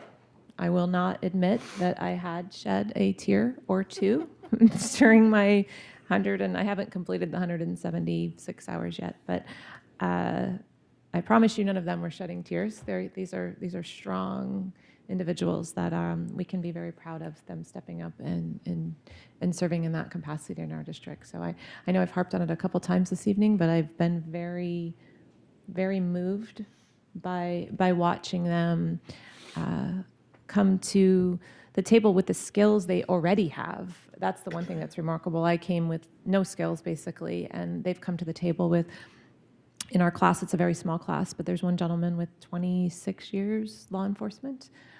We have a former Marine in the class, and to see them take those skills, which they have already learned not basic things, 26-year career is not basic, and then be trained by the sheriff's office on this very specific job and task and how to work within our schools and bring out the softer side in them at times, but yet still maintain their focus and their mission. So I just don't have enough gratitude for the trainers out at the sheriff's office and what they're doing to train everybody, and the program that was put together. Ultimately, that program was invented by the state, basically, and I'm going to say perfected by the sheriff's office, because between the days you spent with legal and the days you spent with the shoot and don't shoot scenarios, that stuff is very difficult to go through, and you have to be a certain kind of person to be able to do that. And the sheriff has done an excellent job to prepare them to be in our schools, and I don't want to be silent about that, because I want people to know. So thank you very much. Now we are on to our discussion point with the RBTs, and I'll turn it over to Ms. Belford. Thank you, Ms. Descovich. So I know that our board has had some briefing from Ms. Enval, our general counsel, throughout the discussions on this, and I will likely repeat some information that you've already been exposed to, but I feel like it's important for the board to know kind of the intricacies of this issue, and I also feel like it's important for our public to understand why this has been a challenge for the district. So bear with me while I give you a little background information and just kind of explain some of the ins and outs of what we have been dealing with. So prior to October of 2003, behavior analysts in Florida were certified by the Florida Behavior Analysis Certification Program, which was under the Florida Department of Children and Families. And the designation that was offered, the certification that was offered at that time, was FL-CBA. Okay, so it was Florida Certified Behavioral Analyst. And that's important because in a minute I'm going to reference some statute, and so you need to understand that. So in October of 2003, the Behavior Analyst Certification Board took over certifying all behavioral analysts in Florida. And that is also important because in the statute that you all referred to, they refer to some options for certification in the state of Florida. So a couple of times tonight, I think we heard, and certainly in the email communication, SB 1108 was passed in July of 2013, and that became Florida Statute 1003.572, which gives us direction on private instructional personnel. This is where it starts to get a little bit challenging language-wise, I will say. So in 1003.572, it says, as used in this section, the term private instructional personnel means A, individuals certified under 393.17 or licensed under Chapter 490 or Chapter 491 for applied behavioral analysis services as defined in State Statute 627.6686 and 641.31098. So there are some additional, that's A, and it goes on to list speech language pathologists, occupational therapists, physical therapists, psychologists licensed. There's a whole list of providers there, but the most, I think, poignant part for us to discuss tonight is that A, right? So it lists individuals certified under 393.17, and that statute, which I'm pretty sure that Ms. Enval sent to you, specifically deals with behavioral programs and certification of behavioral analysts. So there's a 1 and a 2 in that statute, and the 1 talks about, it says the agency may establish a certification process, and by agency, they are actually referring to the Agency for Persons with Disabilities. That is the state agency that took over kind of housing the rules around this issue. So 393.17 says that the agency may establish a certification process for behavioral analysts, or number 2 says the agency shall recognize the certification of behavior analysts awarded by a nonprofit corporation that adheres to the national standards of boards, that determines professional credentials, and whose mission is to meet professional credentialing needs identified by behavior analysts, state governments, and consumers of behavioral analysis services. The certification procedure recognized by the agency must undergo regular psychometric review and validation pursuant to a job analysis survey of the profession and standards established by content experts in the field. So the statute does speak to some extent about the qualifications and requirements of behavioral analysts, but the expectation is that the agency will develop rules to define that further and partner with the nonprofit organization to provide those certifications. So where we really run into a challenge at the district level is when we look at the Agency for Persons with Disabilities, Chapter 65G-4, Florida Administrative Code, is the section that the Agency for Persons with Disabilities addresses behavioral services as a whole. And so they have, this is listed on their website, but it's also part of the Florida Administrative Code. So in that code, and this is what really is creating a challenge, which just for all of you listening, our goal is to get past that challenge, but I think it's important to understand where this is coming from, because there has been a lot of discussion about, does statute create a problem for us to allow RBTs? So in that administrative code, they define providers. And they say, they define first a certified behavioral analyst, and they say a behavioral analyst certified by a certification body, including a board-certified behavior analyst doctoral level, a board-certified behavioral analyst, a board-certified assistant behavioral analyst, and a Florida-certified behavioral analyst. So that's where we see reference to the Florida-certified behavioral analyst, which actually refers to the certification that was awarded prior to 2003. Now, those individuals that received the Florida Certified Behavioral Analyst certification prior to the shift in 2003 are allowed to keep their certification until it expires, and once it expires, they have to recertify under the new system. So we currently have about 100 Florida Certified Behavioral Analysts still in Florida. In addition, the Florida Certified Behavioral Analyst certification is only good in Florida. It's not good outside of Florida. And I say all that only to make sure that we understand, there was reference earlier to the different levels of behavioral analysts. And I just want to make sure everyone understands that the reference to Florida Certified Behavior Analyst is an actual designation that occurred prior to 2003. Because there has also been some discussion that, well, perhaps RBTs would fall under Florida Certified Behavioral Analyst because they are certified through the certifying body. And I don't think that we can quite achieve the Florida Certified Behavioral Analyst covering the RBTs. Still looking for a solution, but I don't think that is our answer. So then it goes on in number 14 to define providers. And this is, keep in mind, this is Florida Administrative Code from the Agency for Persons with Disabilities. And they say quite clearly, an enrolled professional authorized to provide behavioral analysis services is their definition of provider. They then say only individuals who are board-certified behavioral analysts doctoral level, board-certified behavioral analysts, board-certified assistant behavioral analysts, Florida-certified behavioral analysts, or persons licensed in accordance with Chapter 490 or 491 Florida statutes on active status and demonstrating supervision. So Chapter 490 and 491 licensing for the state of Florida addresses psychologists, psychiatrists, and counselors. So in essence, someone who is certified as a registered behavioral therapist doesn't fall under the agency definition of those approved to provide behavioral analysis services according to their definition of providers, nor do they fall under Chapter 490 or 491 Florida statutes with their licensing. So that has been the challenge that we have been facing at the district level. Because, of course, we answer to the Department of Education and Florida legislator.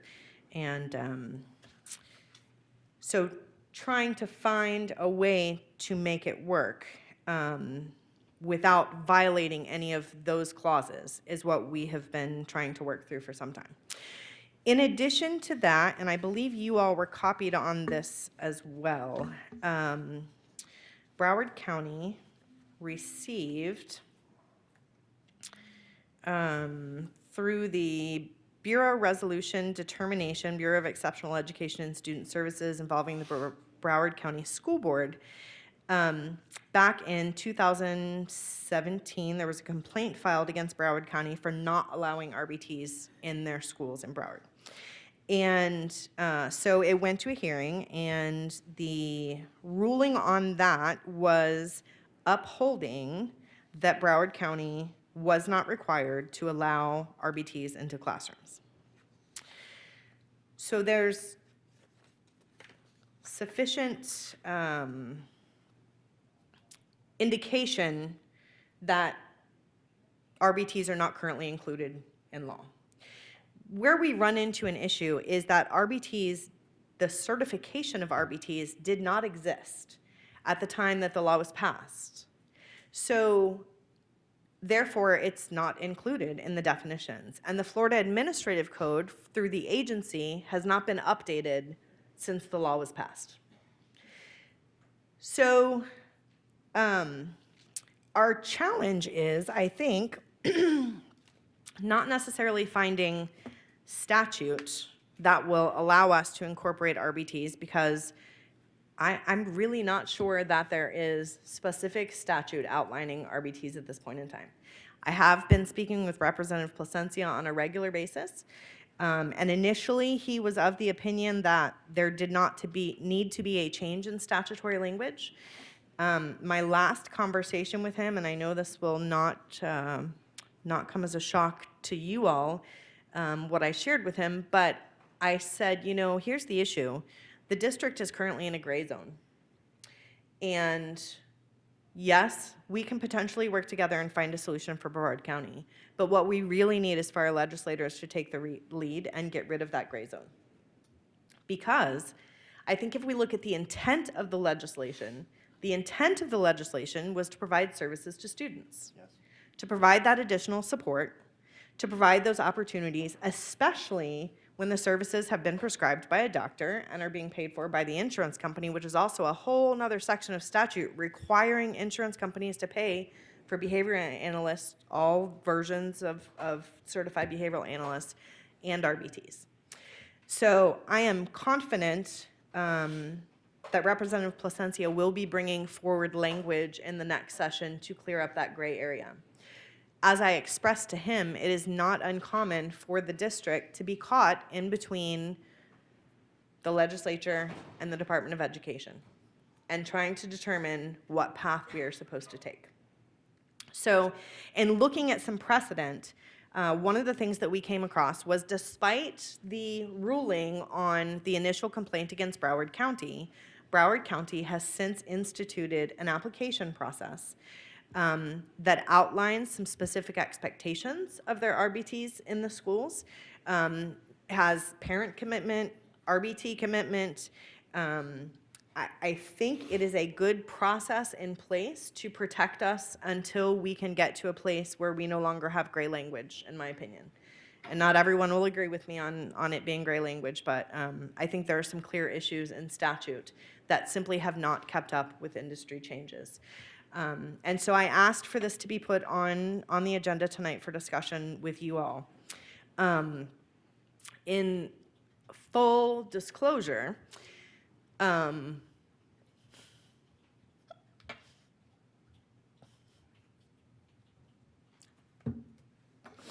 sorry.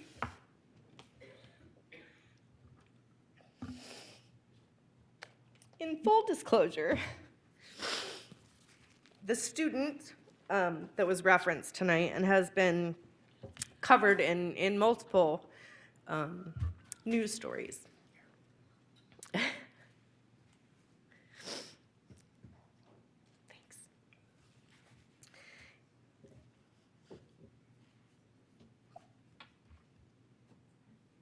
Is a child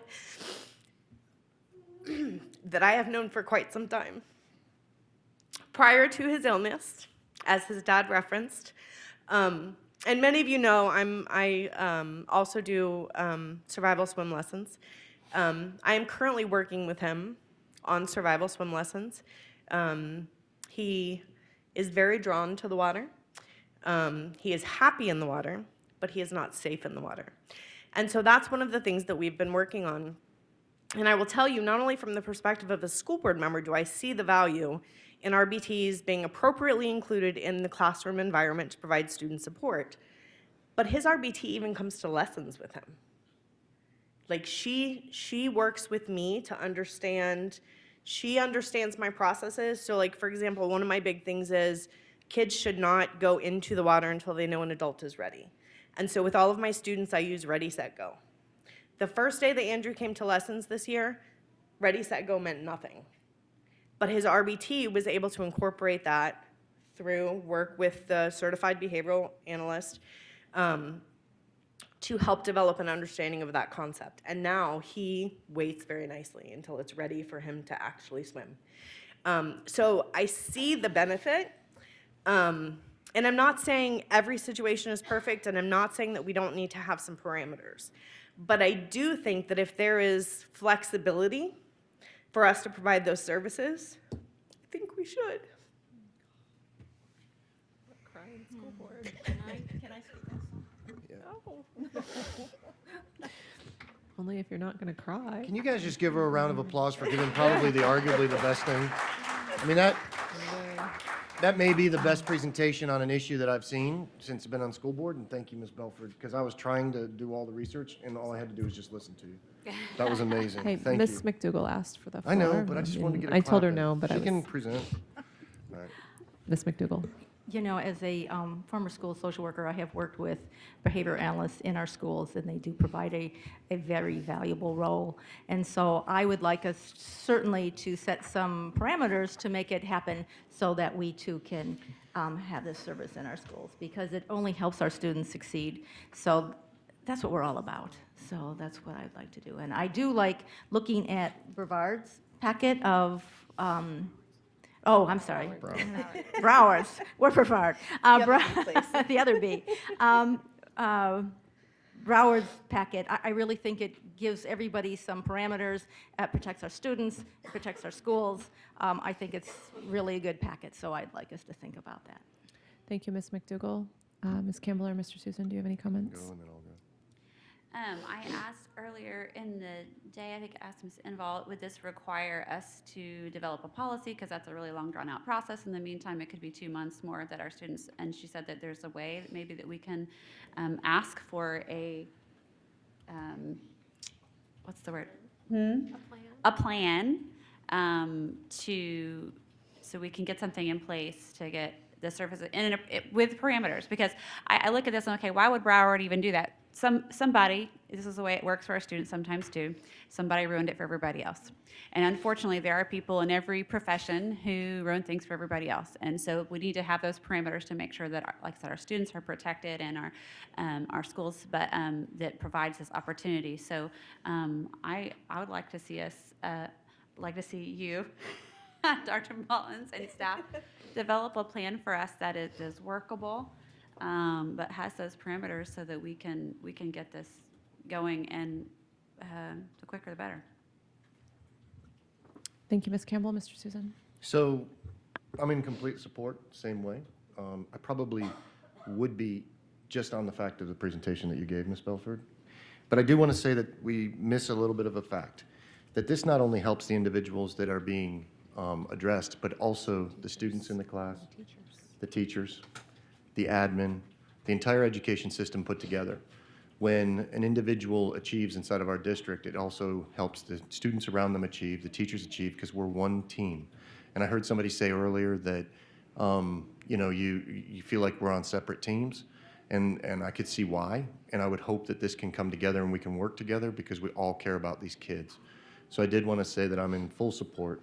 And I know, Dr. Mullins, you hate when I start doing this, but I would like to see it as fast as possible, because if the individuals that are inside of this that need this help are falling behind, then we need to capture. And if we've already got something in place that works inside of another county, it should be fairly easy, not like creating an entire other policy that we've created in the past. But thank you so much for everybody coming out. I give direction at the same time to do the same thing that we said, to move forward with a policy, or I'm sorry, a procedure that would actually work in helping achieve the goal as fast as we can. Sorry. Thank you, Mr. Susan. For lack of a more articulate word, I think it's a no-brainer. No-brainer. I don't think there's, I don't know about all that research you did, and I don't know the parameters of Broward's policy. I reviewed it in the email Ms. Enval said, but I know we have amazing staff, and I know poor Ms. Moore we dumped stuff on her. Come up with it quick, fix it. But Poor this, Ms. Moore. Take a look at the little kids over there. Like, this isn't, if it was my kid.